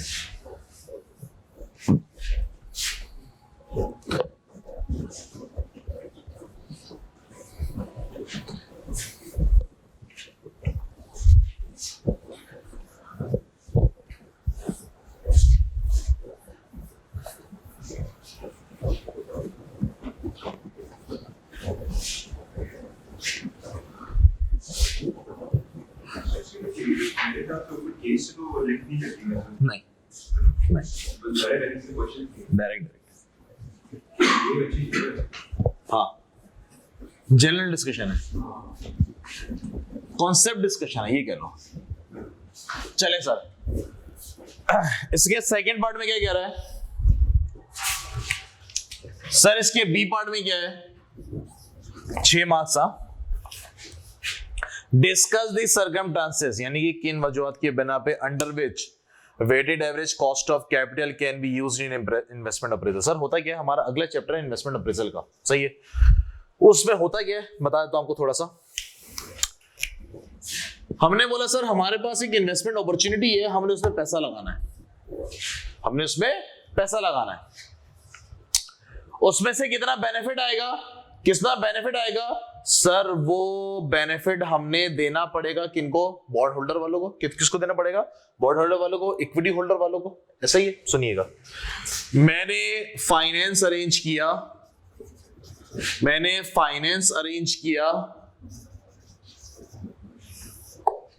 किन लोगों से सर? मैंने अरेंज किया सर इक्विटी होल्डर से, मैंने फाइनेंस अरेंज किया सर डेट होल्डर से, मैंने फाइनेंस अरेंज किया प्रेफरेंस वालों से। बात मानते हो? मैंने ये पैसा अरेंज कर लिया, मेरे पास पैसे अरेंज होगा, फाइनेंस। हमने बोला सर ये पैसा आपको फ्री में नहीं मिला, इसकी एक कॉस्ट है, जो कि अभी सवाल पे कितनी बनी है? इसकी कॉस्ट ऑफ इक्विटी के कितनी बनी थी? 12.5। सर डेट कितने बने थे? डेट 2 थे, एक 5.6 था और एक क्या था? 5.98। सर ये नहीं था प्रेफरेंशियल सवाल के अंदर। अच्छा जी, इन सब का एवरेज कितना बना? मेरे पास 11% बना था। हमने ये पैसा इन्वेस्ट कर दिया एक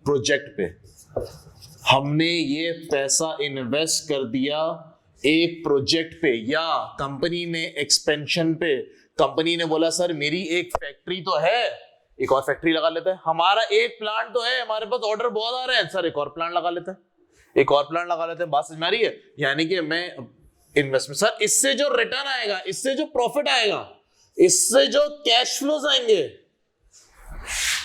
वो इनको दिए जाएंगे।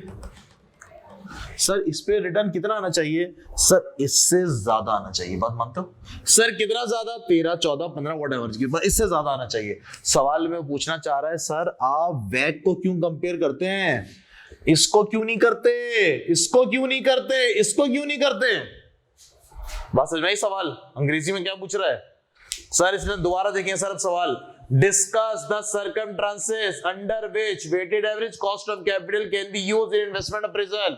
इन्वेस्टमेंट अप्रेजल में आप इसको क्यों यूज करते हैं, क्या वजह है, क्या सर्कमस्टेंसेस है? सर बताइए, पहला पॉइंट, सर इसको क्यों यूज करते हैं, क्या वजह है? हमने बोला सर इस प्रोजेक्ट में आपको फंड चाहिए, फॉर एग्जाम्पल कितना? $100,000। सर ये पैसा किससे आएगा? इक्विटी से भी आएगा, डेट से भी आएगा, प्रेफरेंशियल से भी आएगा। इससे जो बेनिफिट जनरेट होगा उसको इनको भी देना है, इनको भी देना है। बात मानते हो? इसको कितना दे रहे हैं? 12.5, इसको इतना। सर तो एवरेज बताइए ना, एवरेज यूज किया जाएगा। बात मानते हो? तो मैं पहला बुलेट इसमें लिख सकता हूं कि sir finance required in investment appraisal in as existing capital structure. कह सकता हूं सर? कह सकता हूं? जो कैपिटल स्ट्रक्चर है उसी से हम लोग उसकी फाइनेंसिंग करेंगे, पहला। सर दूसरा सुने, सॉरी, एक हम ये तो लिख सकते हैं कि हमें जो है वो बेसिकली एक्यूरेट परसेंटेज देता है। बिल्कुल परसेंटेज देता है, क्योंकि अगर हम इन सबको करेंगे तो बिल्कुल ऐसा ही है। हम फिर ये लिख सकते हैं, सर सुने, अगर तो हम ये जो इन्वेस्टमेंट कर रहे हैं सर, इसमें इक्विटी में कौन सा वाला यूज कर रहे हो? हमने बोला सर कि इसमें हमने 12.5 यूज किया। यूज करने के दो मॉडल है, CAPM और डिविडेंड वैल्यूएशन मॉडल। CAPM क्या बोलता है सर? CAPM रिस्क को बता रहा होता है। हम ये कह सकते हैं कि सर अगर तो आप एक्सपेंशन कर रहे हैं और अगर तो आप डाइवर्सिफाई कर रहे हैं, मतलब आप रिफाइनरी सेक्टर में हैं और सर आप फार्मा सेक्टर में प्लान करना चाह रहे हैं, तो क्या एग्जिस्टिंग वैक यूज हो जाएगा? नहीं सर, आपको ये जो कॉस्ट ऑफ इक्विटी है वो दूसरा वाला रिस्क, दूसरा वाला एडजस्टेड निकालनी पड़ेगी। कह सकता हूं मैं? कह सकता हूं। तो सर मैं ये भी लिख सकता हूं कि if investment is in same business risk we use same वैक। कह सकता हूं मैं? कह सकता हूं? मैं ये कह सकता हूं इफ वी if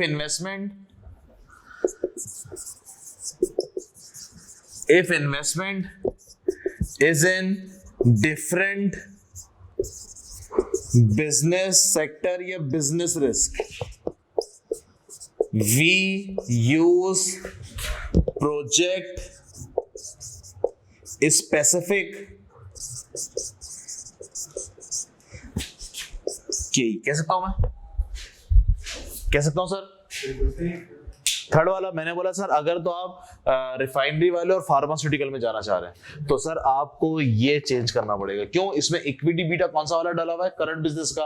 आपको बिजनेस रिस्क चेंज करना पड़ेगा, उस प्रोजेक्ट का निकालना पड़ेगा जिसमें फार्मा में जाना चाह रहे हैं, बिस्किट कंपनी में जाना चाह रहे हैं। Logic clear? Logic clear? और सर एक तो और बताएं, 6 मार्क्स का है। और इन्वेस्टमेंट अप्रेजल में क्यों यूज करते हैं यार ये 11%? प्रॉपर डिसीजन मेकिंग को आसानी रहती है उससे कि जैसे कॉल कर फाइनेंस कॉस्ट 11% है तो आप ज्यादा की एक्सपेक्टेशन। हाँ हम ये कह सकते हैं कि बल्कि वो तो इसमें कवर हो गया ना, financing required investment appraisal existing capital structure, इसी से यूज किया जा रहा है। इसकी हमें फिर एक पैराग्राफ लिखने पड़ेंगे। इसके ये लिखने हैं आप लोगों ने ना, ये लिख के ना मुझे पिक्चर खींच के व्हाट्सएप कर देना। सही है सर। दूसरा C part, sir C part में क्या कह रहा है? Discuss whether dividend growth model और the capital asset pricing model offers the better estimate for the cost of equity. Sir cost of equity तो एस्टिमेट ही होते हैं ना, सही? कॉस्ट ऑफ इक्विटी तो एस्टिमेट होता है। सर के निकालने के 2 तरीके थे, मानते हो? सर एक तरीका कौन सा था? Dividend valuation model. दूसरा कौन सा था भैया? Capital asset pricing model, CAPM। क्या था भैया?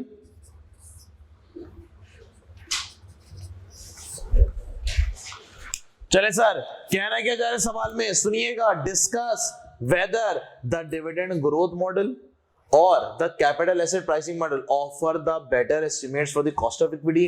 सर दोनों में कॉस्ट ऑफ इक्विटी बेटर किसमें कैलकुलेट होगी? हाँ सर बोले, दोनों में बेटर कॉस्ट ऑफ इक्विटी किसमें कैलकुलेट होगी?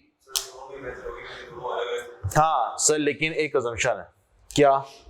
हमने बोला सर अगर तो बिजनेस सेक्टर चेंज हो रहा है। सर ये किस पे बात करता है? Dividend pay. ये किस पे बात करता है? रिस्क पे। अगर तो सर रिफाइनरी वाले फार्मा में जाना चाह रहे हैं, सर अगर तो रिफाइनरी वाले फार्मा में जाना चाह रहे हैं, सर इसका मतलब ये हुआ अब रिस्क बदल गया। अब ज्यादा अच्छा क्या, आप कौन सा वाला फॉलो करोगे? CAPM वाला। बात मानते हो? बात मानते हो? यानी कि if business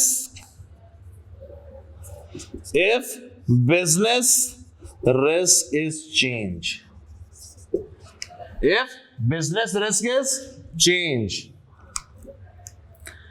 CAPM adjust it as business risk। Sir dividend valuation model के अंदर ना एक बहुत बड़ा सी assumption है। सर डिविडेंड वैल्यूएशन मॉडल में ना एक बहुत बड़ी assumption है। क्या सर? सर जो उसमें ग्रोथ रेट है ना, सबसे बड़ी assumption है। क्यों सर? assumption basis क्या है सर? assumption basis के sir future dividend, future dividend growth rate कैसा रहेगा? कांस्टेंट रहेगा सर, जबकि हकीकत में ऐसा नहीं होता। सर डिविडेंड देना ना देना डायरेक्टर की मर्जी है, कम दे ज्यादा दे, हो सकता है बाद में कोई अपॉर्चुनिटी नजर आ जाए। हाँ रिकमेंडेशन होती है, देखा जाता है, लेकिन सर हक फाइनल डिसीजन कौन ले रहा होता है? डायरेक्टर्स ले रहे होते हैं। सर तो इसके अंदर सबसे बड़ी assumption क्या है कि सर फ्यूचर का डिविडेंड कैसा रहेगा, ग्रोथ रेट कैसी रहेगी आपके पास? अगर 6% है तो हर साल डिविडेंड 6% से बढ़ाया जाएगा। मानते हैं सर। जबकि कैपिटल एसेट प्राइसिंग मॉडल क्या बोलता है? सर वो बिजनेस, अच्छा ये सर इसकी एक और assumption भी है सर, अगर तो सेक्टर चेंज हो रहा है तो ये तो इसको आइडेंटिफाई नहीं करता। अगर तो रिफाइनरी वाला फार्मा में जाना चाह रहा है सर ये तो कुछ नहीं करता है तो डिविडेंड डिविडेंड चलता रहेगा, इसकी तो लॉजिक अलग है, इसकी तो कॉन्सेप्ट अलग है। इफ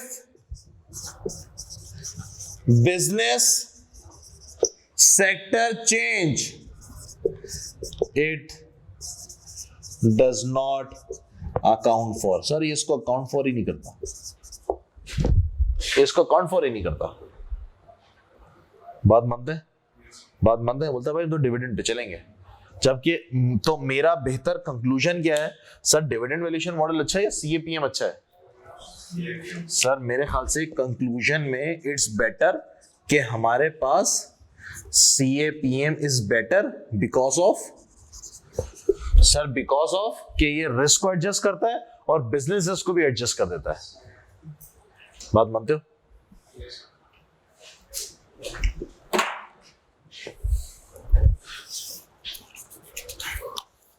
ये सब ना एक एक बुलेट लिख लेना तकरीबन, मुझे ना व्हाट्सएप कर देना यार, ताकि ना मेरी ड्राफ्टिंग भी ना, क्योंकि अभी आप लोगों को पता चल गया ना ज्यादा मार्क्स थ्योरी के हैं भाई, तो ये लिख के ना मुझे व्हाट्सएप, हाँ मैं इसका सोल्यूशन शेयर करूंगा ना। मतलब कॉमन वो है, ये आपको ना स्टडी टेक्स्ट की नहीं अंदर इसकी थ्योरी, इसकी थ्योरी की जो तैयारी होगी ना, जो सोल्यूशन की है ना आंसर, वो पढ़ के तैयारी होगी उसकी।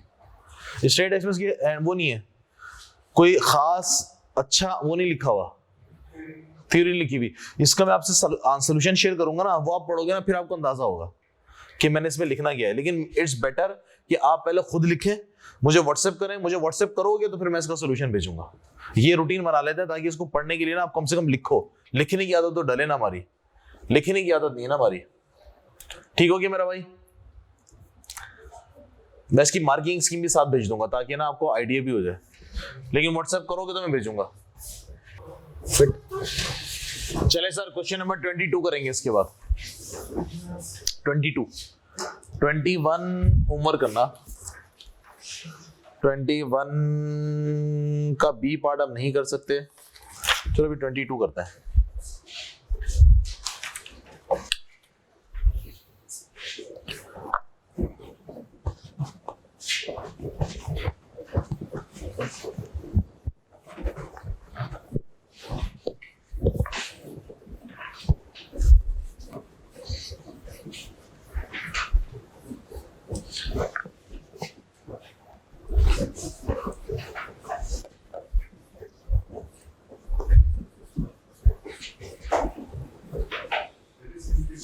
जी हाँ कुछ भी नहीं दे रहा,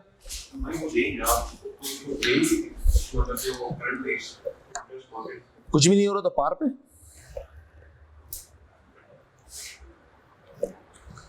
जब कुछ भी मेंशन हो तो पार पे नहीं लिखा हुआ तो है रेडीमेड पार, बिल्कुल स्टार्ट में bond A will be redeemed par, जहां अंग्रेजी शुरू हो रही है बॉन्ड ए की फाइनेंशियल स्टेटमेंट के नीचे।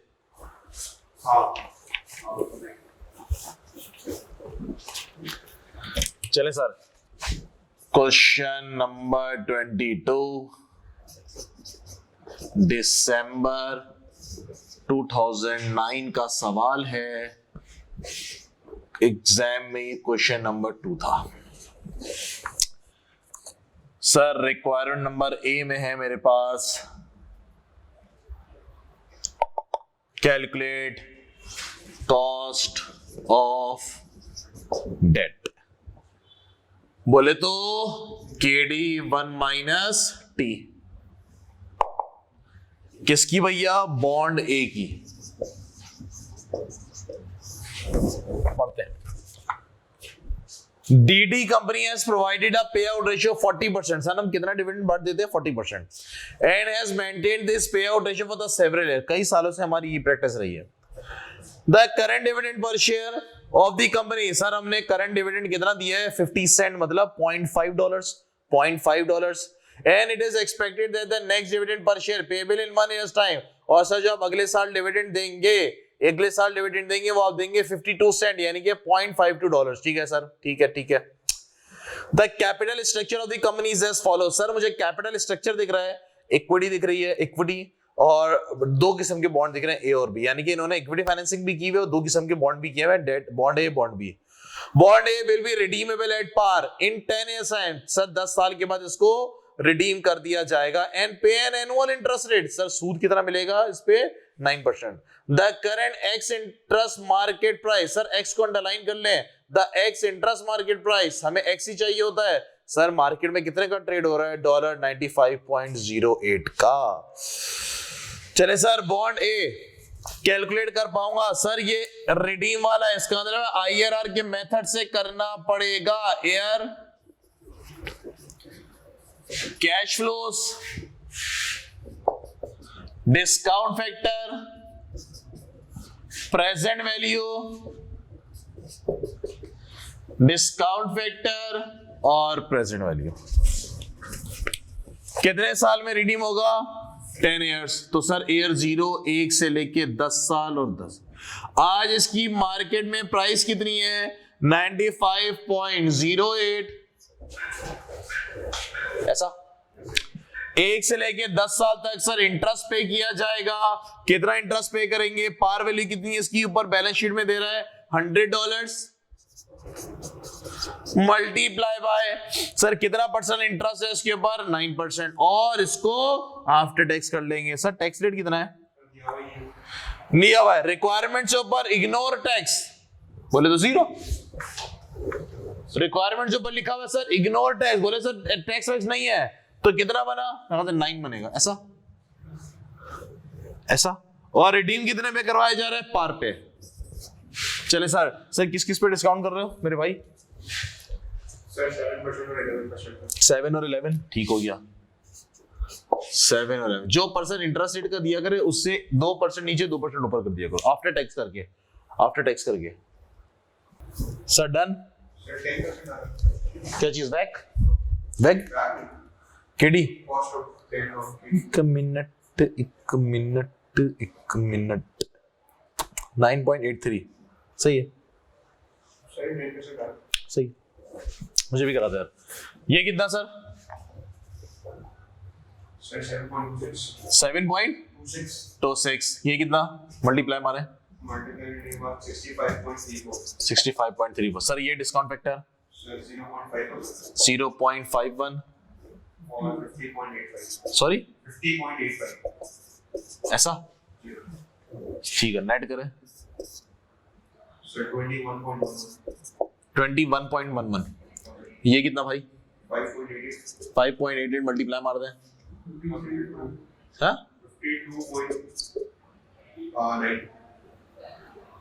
52.92। ये बताइए 0.35। 0.35।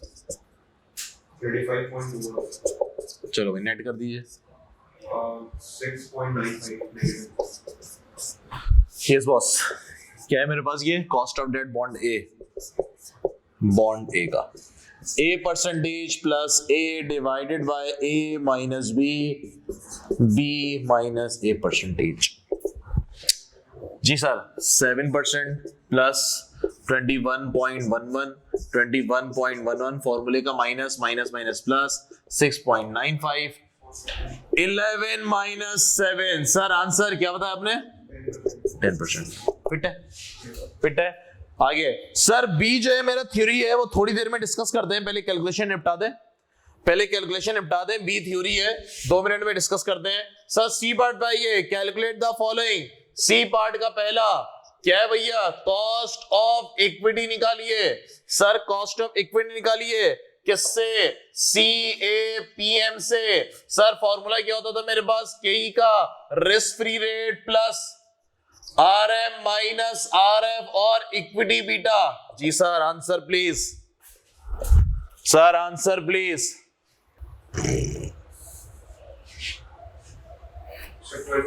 बिल्कुल ऐसा ही है, बिल्कुल ऐसा ही है।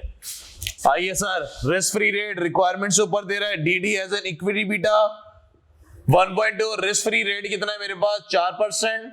And the average return on the market, कितना रिटर्न मिल रहा है मार्केट से, 11%। और इक्विटी बीटा सर मेरे पास 1.2। मेरे भाई कितना, 12.4%। नेक्स्ट सर मुझे dividend share price, x dividend share price, यानी कि शेयर प्राइस मैंने निकालनी है। कौन से मॉडल से sir, dividend valuation model. Sir formula क्या था शेयर प्राइस निकालने का? Share price is equal to, sir अगर आज की शेयर प्राइस निकालनी है तो मुझको डिविडेंड चाहिए होगा कल का, नेक्स्ट ईयर का, डिवाइडेड बाय के माइनस जी। ऐसा ऐसा। सर अगले साल का डिविडेंड कितना है? के तो अभी निकाला मैंने 12.4%। चले सर मुझको चाहिए डिविडेंड, आज की शेयर प्राइस चाहिए तो मुझको डिविडेंड चाहिए अगले साल का। सवाल के बिल्कुल शुरू में DD company has paid out dividend ratio 40% and has maintain the dividend pay out ratio for several year. The current dividend per share, sir अभी इसने डिविडेंड कितना दिया है? 50 सेंट यानी कि 0.5 and it is expected that next year dividend कितना देंगे? 0.5। Sir मुझको अगले साल का ही तो चाहिए होता है, तो सर अगले साल का तो मुझको दे दिया, अब इसको ग्रोथ कराने की जरूरत नहीं है। सर मुझे ग्रोथ रेट निकालना है। सर ग्रोथ रेट कैसे निकालेंगे? सर दो तरीके ग्रोथ रेट निकालेंगे, एक हिस्ट्री और एक फ्यूचर। सर फ्यूचर भी लग रहा है इसके अंदर, हिस्ट्री भी लग रहा है, लेकिन फ्यूचर एक वजह से नहीं लग रहा। Sir dividend pay out ratio कितना है? हम लोग कितना डिविडेंड बांट देते हैं सवाल के शुरू में? 40%। रोक कितना लेते हैं? और इसको फिर हम इन्वेस्ट करते थे, याद है गोल्डन बॉन्ड मतलब G equal to BR। Sir जहां रिटर्न करते थे, रिटर्न ऑन इक्विटी कितनी है सवाल के अंदर? रिटर्न ऑन इक्विटी नहीं पता, सवाल के अंदर मुझको रिटर्न ऑन इक्विटी नहीं पता, तो सर ये ऐसे कैलकुलेट नहीं हो पाएगा। तो कैसे कैलकुलेट करेंगे? डिविडेंड वाले से। अभी आपने डिविडेंड कितना दिया? 0.5। सर ये ग्रो हो रहा है कितने साल तक? बस 1 साल तक, और ग्रो के कितना हो जाएगा? 0.52। यूं करके याद कर लिया करो मैथमेटिकली।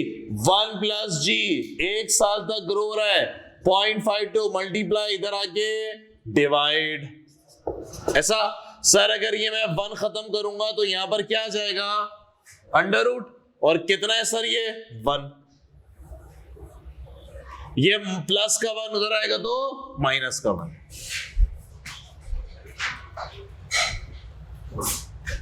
चलो मेरा भाई 4%, बिल्कुल ऐसा ही है। सर ग्रोथ रेट कितना? 4%। हाँ एक साल तो बता जी मेरा भाई। शेयर प्राइस कितनी आ गई?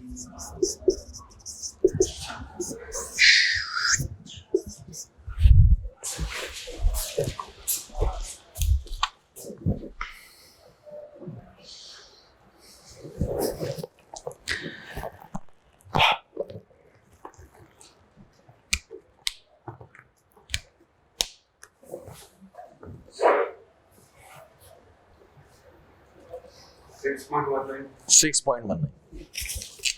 सर मेरे पास शेयर प्राइस आ गई है 6.19, बिल्कुल ऐसा ही है। चले सर रिक्वायरमेंट नंबर 3 क्या फरमा रहे हैं? सर कैपिटल गियरिंग निकाल दें, यानी कि debt divided by debt plus equity और based on market value. Sir पहले मार्केट वैल्यू निकालनी पड़ेगी। आओ मेरा भाई, market value of equity, market value of debt. Sir debt 2 किस्म के हैं, एक बॉन्ड ए और मार्केट वैल्यू ऑफ डेट बोले तो बॉन्ड बी की। ठीक है ना सर? ठीक है सर। आइए जनाब, मार्केट वैल्यू इक्विटी। सर मेरे पास नंबर ऑफ शेयर्स कितने हैं? ये बोल रहे हैं सर 25 मिलियन शेयर्स है डॉलर्स, और एक डॉलर का है तो कितने नंबर ऑफ शेयर बने? 25 मिलियन। एक मार्केट में कितने का चल रहा है? 6.19 का। तो सर कितने हो गए?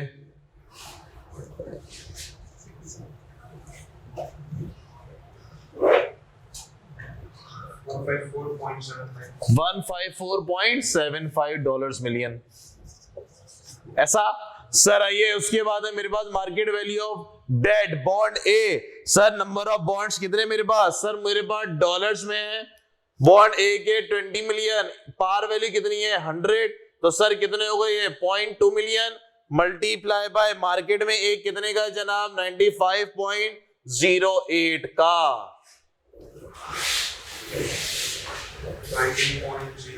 19.0102 कर दे मिलियंस। बॉन्ड 2, सर बॉन्ड 2 कितने मेरे पास? 10 मिलियन, और फेस वैल्यू कितनी है मेरे पास? 100, तो सर नंबर ऑफ बॉन्ड कितने हो गए? 0.1 million multiply by bullet number B में देखें, बुलेट नंबर बी में सेकंड में bond B will be redeem at par in 4 years time and pay annual interest rate 8%. Cost of debt at this bond, इन्होंने cost of debt निकाला हुआ है 7.82 per year. The current ex interest rate sir कितना चल रहा है अभी market में? ये 102.01. जी मेरा भाई कितना? 10.2 मिलियन. डन हो गया सर. रिक्वायरमेंट में था कि मुझको गियरिंग रेशियो निकाल दो, और सर गियरिंग रेशियो उन्होंने बताया हुआ है कि ऊपर क्या रखना है, ऊपर क्या रखना है? डेट. डेट 2 है, कितना भैया? 19.02 प्लस 10.2. ऊपर क्या रखना है? डेट. और नीचे क्या रखना है? डिवाइडेड बाय, किसको डिवाइड करो? डेट भी और इक्विटी भी, मल्टीप्लाई बाय 100% के लिए. यस, मुझे बताएंगे कितना?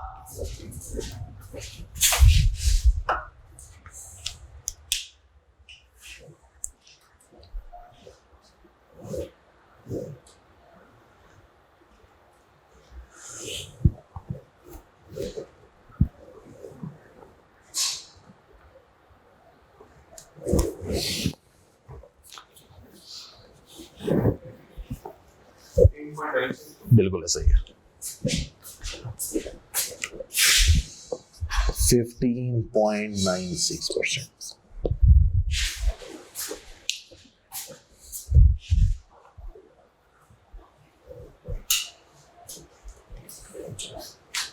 लास्ट मुझे वैग निकाल दें. लास्ट मुझे वैग निकाल दें.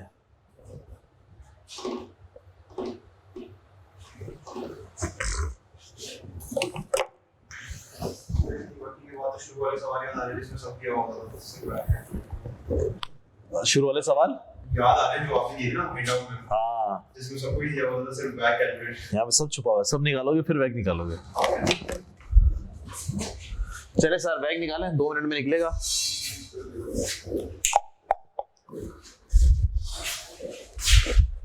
सर ये मिटा सकता हूं मैं, है ना?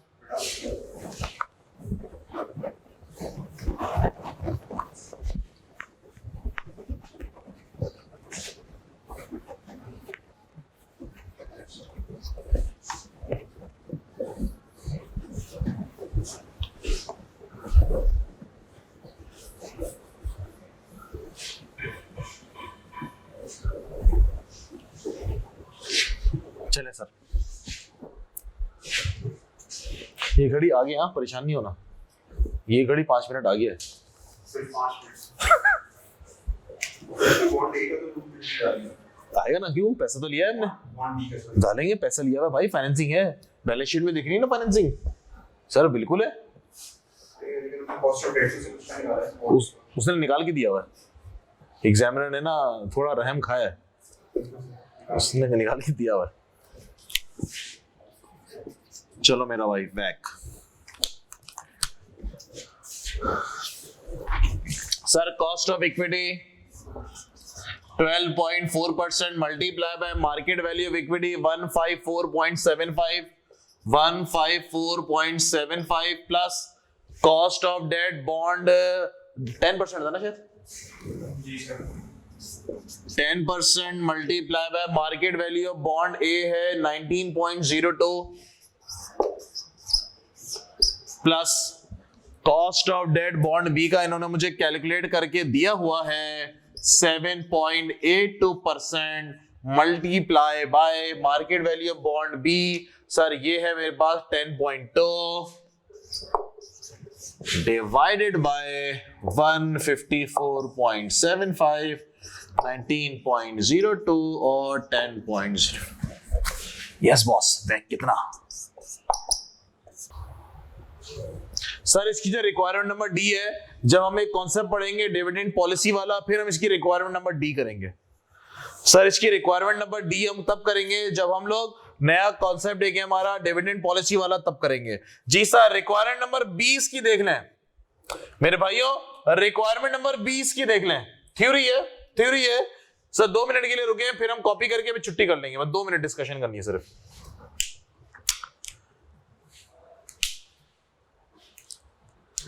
रिक्वायरमेंट नंबर बी में क्या बोले? डिस्कस। सबसे पहले तो डिस्कस को अंडरलाइन कर लें। बोले तो थ्योरी, यहां 6 मार्क्स की थ्योरी।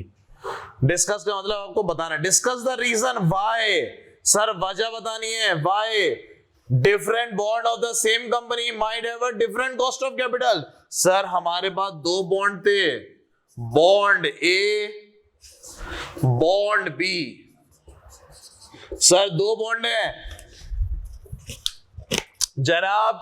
इसका जो केडी है आफ्टर टैक्स कितना निकला था? 10%। इसका कितना था भैया? क्वेश्चन में गिवन है 7.82। सर क्या मतलब? वो बोल रहा है यार एक ही कंपनी है और दोनों अलग अलग कॉस्ट ऑफ डेट क्यों है? वजह 6 मार्क्स का है तो मुझे को तकरीबन 4-5 वजह तो बताएं। बात समझे? सर सेम होना चाहिए, एक ही कंपनी है, इसने 2 बॉन्ड इशू किए, अलग अलग कॉस्ट ऑफ डेट क्यों है? बोले हाँ आइए सर। मैंने बोला सर इसके ऊपर तुम सूद कितना दे रहे हो? Interest rate. सर बॉन्ड ए पे इंटरेस्ट दिया जा रहा है 9% का, बॉन्ड बी पे कितना दिया जा रहा है? 8% का। सर इस पे इंटरेस्ट ज्यादा दे रहे हो तो कॉस्ट भी आपकी ज्यादा पड़ रही है, इस पे इंटरेस्ट आप कम दे रहे हो तो कॉस्ट भी कम है। पहली वजह मिल गई। सर पहली वजह, इस पे जो इंटरेस्ट आप पे कर रहे हो वो ज्यादा पे कर रहे हो तो सर आपका कॉस्ट ऑफ डेट भी ज्यादा। सही, इस पे आप इंटरेस्ट कम दे रहे हो इसके मुकाबले में तो कॉस्ट ऑफ डेट भी इसके मुकाबले में कम। पहली वजह मिल गई। और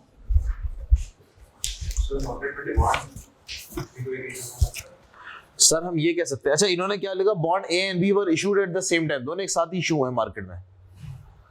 सर और 6 मार्क्स का तो 3-4 वजह तो बताइए सर। सोचे और क्या वजह हो सकती है? थोड़ा दिमाग पे जोर डालें। हाँ बिल्कुल सर, मैच्योरिटी। सर बॉन्ड ए की मैच्योरिटी कितनी है? 10 इयर्स कह सकता हूं मैं। ये 10 साल बाद रिडीम हो रहा है और ये कितना भैया? 4 साल बाद। सर लोगों का पैसा यहाँ पे फंसा हुआ है ज्यादा अरसा, यहाँ पे हमें खतरा खौफ ज्यादा हो गया कि मेरा प्रिंसिपल अमाउंट कब मिलेगा 10 सालों के बाद, तो भाई मुझे ज्यादा सूद पे करो। बात मानते हो? तब जाके मैं तुम्हें 10 साल के लिए पैसा दूंगा। बात मानते हैं? सर यहाँ पे मेरा पैसा फौरन आ जाएगा, फौरन से मुराद इसके मुकाबले में फौरन आ जाएगा, तो सर मेरा रिस्क फैक्टर थोड़ा कम है। बात मानते हो? जितना ज्यादा लंबे मैंने ऐसे पैसे के लिए दे देता हूँ ना मैं, तो मेरा खतरा बढ़ जाता है। मैंने बोला यार पता नहीं इतने ऐसे कंपनी सर्वाइव करे या नहीं करे। बात मानते हो? तो इसीलिए लोग इसका इंटरेस्ट भी ज्यादा मांग रहे हैं। ओके जी, और इसके इंटरेस्ट ज्यादा तो कॉस्ट ऑफ डेट भी ज्यादा। नंबर दूसरा पॉइंट। और मेरा भाई और सर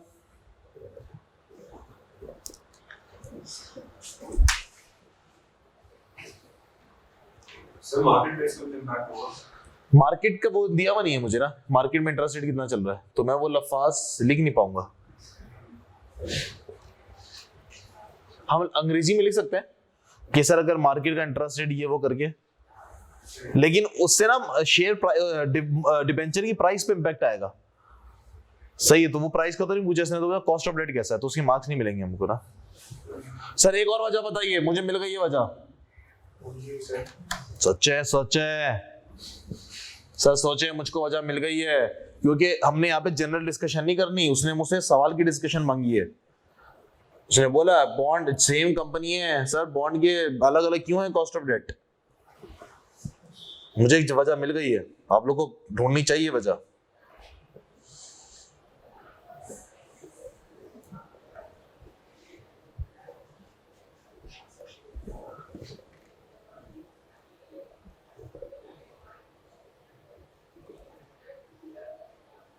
हारमनी सर, फाइनेंसिंग।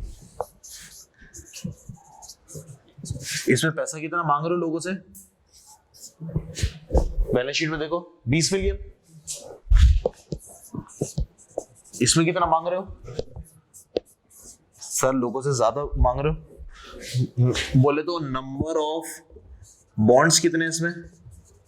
100 से डिवाइड करूंगा कितने आएंगे? 2 लाख बॉन्ड शायद, है ना? पार वैल्यू तो सेम है। और इसमें कितने बॉन्ड है? सर ज्यादा बॉन्ड इशू कर रहे हो, ज्यादा फाइनेंसिंग चाहिए, लोग बोलेंगे सर इंटरेस्ट ज्यादा दोगे तो हम खरीदेंगे।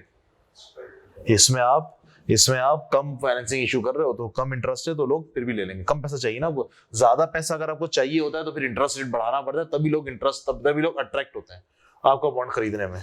तीसरा पॉइंट, इसको लिखोगे पैराग्राफ में, घर जाके लिख लेना, मुझे व्हाट्सएप कर देना। तो एग्जाम में इस तरह से बुलेट बना के फिर हम जो है ना सब पे एक एक पैराग्राफ, मतलब 3-4 लाइनों का, 2-3 लाइनों का डिस्कस, क्योंकि डिस्कस लिखा है ना तो डिस्कस के फिर मार्क्स हैं। ठीक है सर, तो आज की क्लास को यही ब्रेक लगाते हैं। आज की क्लास को हम यही ब्रेक लगाते हैं। सर हमने 2 पास्ट पेपर के सवाल किए हैं, कॉन्सेप्ट हमारे खत्म हो गए हैं। फिर सर इंशाल्लाह हम लोग बाकी प्रैक्टिस करेंगे। आज हमारा लेक्चर नंबर कौन सा हो गया? 7। यानी कि अगर इस चैप्टर के हिसाब से मैं देखो तो 8, 9, 10, यानी कि 8 और 9 में हम लोग प्रैक्टिस करेंगे। 10वें लेक्चर में हम लोग इंशाल्लाह अपना नया चैप्टर स्टार्ट कर देंगे इन्वेस्टमेंट अप्रेजल का। ठीक हो गया सर?